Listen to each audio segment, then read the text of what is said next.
Hello everyone. ఈరోజు నేను తెలుగు మరియు భారత సినీ సంగీత ప్రపంచంలో దక్షిణ భారత నైటింగిల్గా పేరు పొందిన కేఎస్ చిత్ర గారి బయోగ్రఫీ వివరించబోతున్నాను.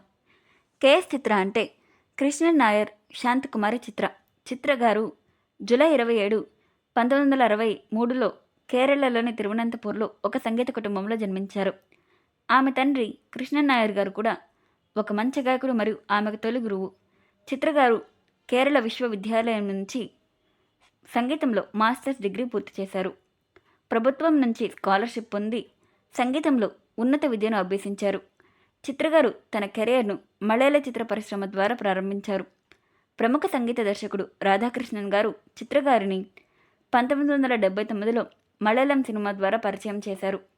ఆ తర్వాత తెలుగు చిత్ర పరిశ్రమలో అడుగుపెట్టారు.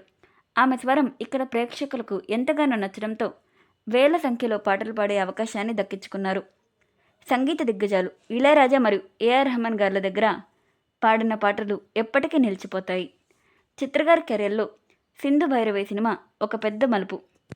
చిత్రగారు తన అద్భుతమైన స్వరంతో ఎన్నో అరుదైన గౌరవాలు అందుకున్నారు. ఏకంగా 6 సార్లు జాతీయ అవార్డులు లభించాయి. తెలుగులో ఈవిడ చేసిన కృషికి గాను 11 సార్లు నంది అవార్డులు అందుకున్నారు. భారత ప్రభుత్వం ఆమెను 2005లో పద్మశ్రీ, 2021లో పద్మభూషణ్ పురస్కారాలతో గౌరవించింది. తెలుగు, తమిళ్, కన్నడ, మలయాళం, హిందీతో పాటు 25,000 పాటలు వివిధ భాషల్లో పాడారు. చిత్రగారి వ్యక్తిగత జీవితంలో ఒక విషాదం ఆమెను ఎంతగానో కృంగదీసింది. 2011లో దుబాయ్లో జరిగిన ఒక ప్రమాదంలో ఆమె ఏకైక కుమార్తె నందన మరణించారు. ఈ బాధ నుంచి కోలుకొని మళ్ళీ సంగీతంతో ప్రపంచానికి ఆనందాన్ని పంచుతూ ఆమె ముందుకు సాగుతున్నారు.